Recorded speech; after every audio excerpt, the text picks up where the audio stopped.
is ensuring there is supply to meet our increased demand. So we will work to increase defense production. This is needed so that our militaries have the critical capabilities they need. This is good for our security and, by the way, also good for our economies. Defense spending keeps us safe, but it also creates jobs across the alliance. We will also address NATO's continued support for Ukraine and the need to bring an end to this terrible war. Later today, NATO allies, partners and Ukraine will take part in a meeting of the Ukraine Defense Contact Group, chaired by Germany and the United Kingdom. This will focus on continued support for Ukraine as it fights back against Russian aggression. And we fully support President Trump's efforts to stop the bloodshed with a just and lasting peace. NATO's long-term support to Ukraine is not about prolonging the war. It is about ensuring Ukraine can defend itself now and prevent any future aggression. Allies will also meet in the NATO-Ukraine Council tomorrow with Minister Umerov and EU High Representative Kallas. Minister Umerov will give an update on the battlefield and offer Ukraine's assessment on the search for peace. We are at a pivotal moment for our security. Make no mistake, NATO is strong today and we will become even stronger. Strong defenses send a clear message. No one should ever think of attacking us. Finally, nuclear deterrence is the cornerstone of alliance security. And tomorrow this ministerial will conclude with a regular meeting of the Nuclear Planning Group. The fundamental purpose of NATO's nuclear capability is to preserve peace, prevent coercion and deter aggression. And with that, I'm ready to take your questions. All right, we'll start with the gentleman in the fourth row with the glasses.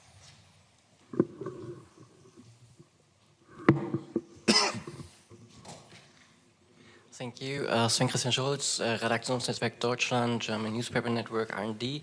My first question is about the defense capability target. So how satisfied are you with the fulfillment of the current capability targets and could the new higher targets act like, let's say, as a wake-up call for allies who have not fulfilled the current ones? And secondly... Can I do this question by question? So first on the first question, well, obviously there is still a lot to be done on the current capability targets. That's basically implicit in your question and I couldn't agree more. And we need to do much, much more than what was basically encompassed in the current capability targets. So that means that this week is so important because we will agree. And that means that we will assess the gaps we have in our collective defense to be able not only today to protect ourselves against any Russian aggression, the Chinese build-up, look what is happening between China, North Korea, Iran and Russia, etc., etc. But also to do this in the future, that we are able to defend ourselves, not only now, today, but also in 3 to 5 years. Your second question. Thank you.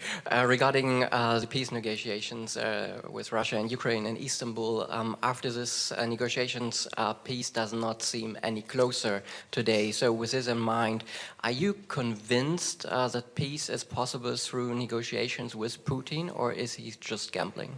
What I think is we really have to comment is the fact that President Trump broke the deadlock.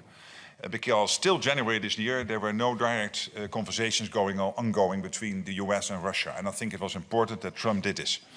Of course, this is not easy. And we have to make sure that we bring Ukraine to a lasting and durable peace. This is exactly what the US wants, what all the allies want, of course, what Ukraine wants. So Putin should never, ever try this again. And that means we have to test him, we have to sit down with him, or at least with his team, discuss, etc. And it is the US taking the lead on this, and I'm really glad that they do that.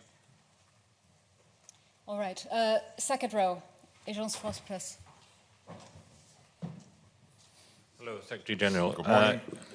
Couple of related questions. You told President Zelensky in Vilnius that Ukraine is a priority at the NATO summit. but it seems there will be no progress on Ukraine's desire to join the alliance, and there will be no commitment from allies, like in Washington, of a broad support package for Ukraine. So isn't the priority on Ukraine at the Hague summit to avoid upsetting Donald Trump? And can I, on your first question, and then we come back to you, because otherwise I have to make notes. On your first question, the decision in Washington to present to the Ukrainians an irreversible path of Ukraine into NATO still stands today. There is no change. By the way, it was never promised to Ukraine that potential NATO membership would be part of a peace deal or a ceasefire. But that long-term commitment, that irreversible path is there, and we are building the bridge through the command in Wiesbaden, what we are doing together with Ukraine in Poland, capturing all the lessons. The ongoing support for Ukraine on a day-to-day basis. And on your second question, the first 3 months of this year, this is not news, I mentioned this before, allies have pledged 20 billion euros again for Ukraine in terms of military support compared to the 50 billion last year, full year.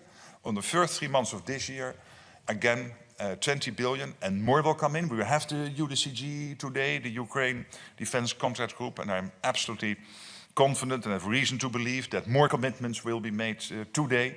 So that's ongoing. So there is no change there because we are all united, including the United States, Canada and all European allies, that we have to make sure that Ukraine can sustain in the fight and that we can bring this terrible conflict, this Russia's war of aggression against Ukraine to a durable and lasting end. you say that you're all committed, but for the first time since this format started, the US Defense Secretary is going to skip the contact group. What does that say about US commitment to Ukraine? And haven't they gone completely AWOL on supporting Ukraine? This is Pete Hegseth's second visit to Brussels since he became Defense Secretary of State for Defense of the United States, which happened in January. He will be here for the second time this year, participating in the meeting tomorrow. The US will be present today in the UDCG. The US is completely committed to NATO, completely committed to our joint endeavors when it comes to Ukraine. There's no reason to doubt that. And whether someone is participating, yes or no, in each meeting, let's not forget, these meetings take place most of the times in Europe, so it will not always be possible for US officials to participate in every meeting. All right, coming to this side of the room. Fourth row, orange jacket. Thank you so much, Alexandra von Morning. with DW. I was wondering about Ukraine's role at the NATO summit. As we understand, Ukraine is invited, Yes. but there is at the moment, at least apparently, no meeting of NATO-Ukraine Council planned at the leaders level. So for you personally, as Secretary General, how important it is for you, for President Zelensky, to play a big role during this summit, and also how important it is for you condemnation of Russia and also the aid for Ukraine to be prominently featured in the summit's communique? Indeed, I invited Ukraine to the summit. We will, as soon as possible, bring out the program with more details. When it comes to Ukraine, NATO, we will have, and this is very important today with the defense ministers, the Ukraine Defense Contract Group, we will have a NATO-Ukraine Council tomorrow. And we will continue having these meetings and making sure that we coordinate to the max. And the summit will play a role there, absolutely. Again, I invited Ukraine and we will bring out the program in due course. You will see what happens, yes. All right, just in front of her in the white. Roxolana Lisovska, Public Broadcasting Company of Ukraine. We are waiting for the NATO summit, and could you please confirm whether it is true that the NATO summit communique will be shortened and will not include words Ukraine and Russia? If yes, why? And what can we expect to see in this communique? Well, of course, we are still working with allies and through the North Atlantic Council On the communique, I think this summit really should concentrate on a few issues, really concentrate. One is a huge increase in defense spending to make sure that we can keep ourselves safe, not only now but also in the future. Related to that, making sure that we really that our defense industries will put in extra production lines, extra shifts. For that, they need to know that we are spending more. They need to know what the capability targets are. And the capability targets we will decide on tomorrow, and on the spending we will decide at the summit. And that combination will make it better, easier for defense industries to take their necessary commercial decisions. Not to increase prices, but to increase the production lines, to increase the shifts, so that our great and beautiful defense industries in the US, in Europe and Canada will produce much, much more. And of course, Ukraine will be discussed and on the agenda at the summit, there's no doubt. All right, the gentleman in the gray jacket and glasses. Dmitry Shkuko, National News Agency of Ukraine, thank you so much. Do you expect the ministers and later on the summit, the allies will make a contribution, fixed contribution for assisting Ukraine, like it was 40 billions of euro last year? Do you expect that will be fixed for next year and next years, let me say so? And the second question, if I may, do you expect Ukrainian side will inform you on the strikes on the strategic aviation and on the blow up of the Kerch breach, details and what kind of assessment NATO have, it will influence the overall security situation? Mm-hmm. Thank you. Well, on your first question, it's even better. We don't have to wait till the summit, because as we speak, over the first 3 months of this year, NATO allies have again committed, pledged 20 billion to Ukraine. And again, this compares to the, in total, 50 billion, which was pledged last year, from which 60% came from the United States allies, so Canada and the European allies. 59, 60%, so almost 60% of that 50 billion. These first 3 months of this year, in total already 20 billion pledged, and there will be, I'm absolutely convinced, much more, and today's Ukraine Defense Contract Group will be helpful here. So I think that is important. And when it comes, of course, to the events last Sunday, clearly that's for Ukraine. And let's not forget that the capabilities they hit were the capabilities the Russians were using to attack innocent people, going about their daily lives in Ukrainian cities and communities. I think we really should take note of that. Okay, fourth row center.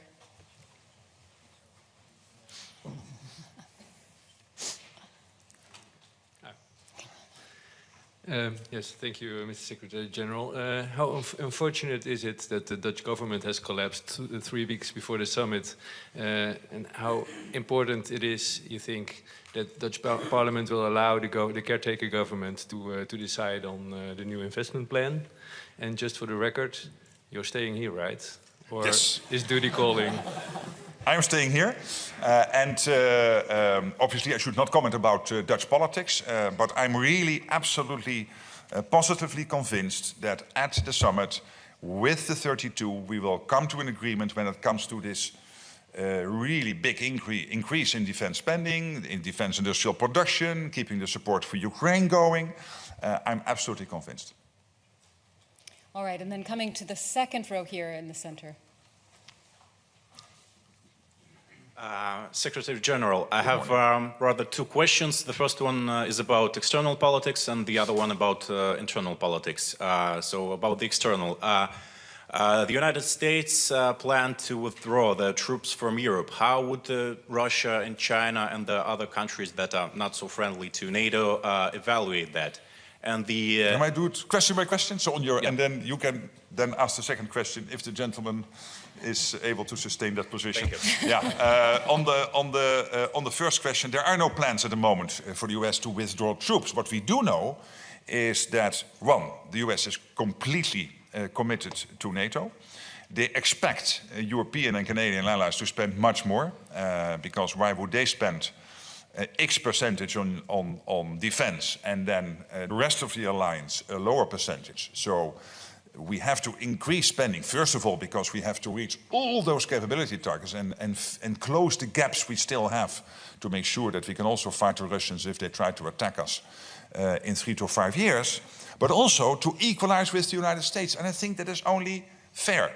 And then we know that the United States, of course, Europe, NATO is extremely important because for a safe United States homeland, you need a safe Atlantic, you need a safe Arctic, and you need security in Europe. This is all three crucial for the United States. But at the same time, we know the United States also has to, because they are so big and so powerful, have to concentrate on other theaters in the world, like the Middle East, and of course the Indo-Pacific. So pivoting somewhat more to these areas is only logical. And what we have to make sure is that there will be no gaps in our capabilities, etc., etc. And I'm absolutely convinced that is exactly the way we will go ahead on this. Well, it was the ambassador of the United States to NATO, Matthew Whitaker, who announced this plans to withdraw. So at the moment, I see a contradiction between your words and his words. No, because we speak every week, and I know exactly what he said. And what he said is, exactly as I said, we have to pivot more towards other theaters, and we will make sure that there will be no capability gaps in Europe. And the second question, internal, you said that the NATO plan to increase defense spending, and do you expect the European member states to cut their social spending like healthcare, like pensions and unemployment payments, stuff like that, in order to increase budget spending on defense issues? Well, first of all, let's agree why it is necessary to spend so much more. That is because the Russian threat is there for the long term, and the Russians, as we speak, are reconstituting themselves at a rapid pace. I mentioned this number before, the fact that with only having only a 2 trillion economy compared to a 50 trillion economy for NATO, 25 times bigger, they producing 4 times more in terms of ammunition than the whole of NATO is doing. They produce in 3 months what the whole of NATO is producing in a year, whilst they are only 2 trillion compared to our 50 trillion, so 25 times smaller than NATO. So that means that we really have to ramp up our defense spending. Munition, priority number 1, but also all the elements I mentioned, including command and control, maneuverable land formations, long-range missiles, air defense systems, etc., etc., to keep ourselves safe. Then, of course, if that means for countries increased defense spending, you will come to the political question where to get it from. And then it's up to the politicians and the national consensus how to do this. And there are generally 3 areas. You can increase taxation, you can increase the debt, or you can try to find savings elsewhere. But this is up to national politicians, not up to me. I only need to make sure that collectively we have what we need to prevent us from taking up the Russian language courses. All right, and just next to him in the second row. Hi, thank you, Secretary General. I'm Sam Brazil from the independent Russian outlet Meduza. I have 2 questions about the Baltic region. NATO countries are already challenged today in the Baltic region with sabotage attacks regularly and Russia's shadow fleet, among other things. So first question, is NATO prepared for a potential Russian hardcore attack in the Baltic region? Well, first of all, we are always prepared for every eventuality, and Vladimir Putin should know that if he would try, that our reaction will be devastating, and he knows. What we have to make sure of is that it is not only devastating today, but that it will also be devastating and very effective in 3, 5, 7 years from now, and that's why we have to spend more. When it comes to the Baltic region, but this is also true for the Black Sea and for other NATO areas, there is the constant threat of attacks on our critical undersea infrastructure. That's why we have set up in Markham, the Maritime Command in the UK, this specialized center when it comes to our undersea critical infrastructure. That is why Baltic Sentry, which is an activity which was launched under the auspices of General Cavoli, our Supreme Allied Commander, starting on the 5th of January this year, in reaction to what happened when it came to the sea cables between Estonia and Finland. So we are reacting, we are making sure that we keep the Baltic region safe, all the other seas and airspace of NATO territory, and particularly also focusing on our critical undersea infrastructure. So my second question was going to be about willingness of NATO to protect, for example, a small Baltic city like Narva. But you kind of addressed that, but I want to ask about the resources. Are the resources really there? Is the infrastructure there? I can assure you that we will defend every inch of NATO territory. That Article 5, an attack on one, is an attack on all, is ironclad. And that if anyone, be it Putin or somebody else, would think it's not there, it is there, and they will face the consequences if they try anything. All right, fourth row, gentleman with the glasses. Good morning, Secretary General. Good morning. From NTV Turkey. I have two questions, but I'll ask one by one. I get the message. Yeah, you get the drill. Exactly. So, would it be wrong to frame the discussion in Den Haag, in La Haye, about, on the one hand, involving European countries in increasing their defense expenditure to 5% and committed to Article 3, versus a clear, enduring also commitment from the US that they are faithful to Article 5? On this issue, because this is raised many times, I also answered the question last Monday in Vilnius, and I'm so happy that you asked the question again. The United States is totally committed to NATO, completely committed to Article 5. Not only because, for historical reasons, not to repeat the mistake after the First World War, when they retreated from the European continent, but also for practical reasons, because to defend the US homeland, they need a secure Atlantic, a secure Arctic, and a secure Europe. And I told my European colleagues here, when they asked me the same question, Mark, is the US still completely committed to NATO? I said, you might want to turn on your television once in a while and listen to President Trump when he meets with the French president, when he meets with the Prime Minister of the United Kingdom, when he meets with the Prime Minister of Italy. I had the honor to visit the American president in March, and in all those cases, and many other instances, they have made totally clear their commitment to Article 5, their commitment to NATO, etc., etc. So maybe we should now start stopping asking the US to do this, and now we will ask for the next half year for the Dutch or the Estonians to commit to Article 5 in NATO, and then first half next year we will move to Spain and France, and we'll do this part of NATO by part of NATO, because it's not fair to constantly ask, and I'm not arguing with you, but through you with some of my European colleagues, to constantly question that. However, this comes with an expectation, and the expectation is that on the European side of NATO and the Canadian side of NATO, if we think that we can keep ourselves safe, sticking with the 2%, forget it. Yes, the next 3 to 5 years, but then we are in great difficulty, and the US rightly expects us to spend much more to defend ourselves with their help, but also to equalize, which is only fair, with what the US is spending on defense. And the second question is with regard to the warfighting readiness. It's a topic that you also raised in P9, and it's, I guess, the topic today. But is there enough resources and political will to, within the alliance to, on that very matter, bearing in mind that this 1 billion citizen adopted the Feyenoord motto, we don't want words, but we want deeds? Yes, exactly, and that's exactly what we have. NATO is the most powerful defense alliance in world history. It's even more powerful than the Roman Empire, and more powerful than the Napoleon Empire. We are the most powerful defense alliance in world history. But the defense alliance needs maintenance and needs investment, and that's exactly why in NATO we have this whole system, the NATO defense planning process, now leading to an agreement on the capability targets. And that means that we will have exact clarity on where are we and where should we be if we want to be able to defend ourselves not only today, but also in 3, 5, 7 years. Listen to the German chief of defense, who said this week on the record that within 4 or 5 years the Russians might be able to attack us. Well, I and all my colleagues want to prevent that because we want to stay free. We value our way of life and we don't want any form of Russian dominance over NATO territory. All right, just in front of him, Reuters.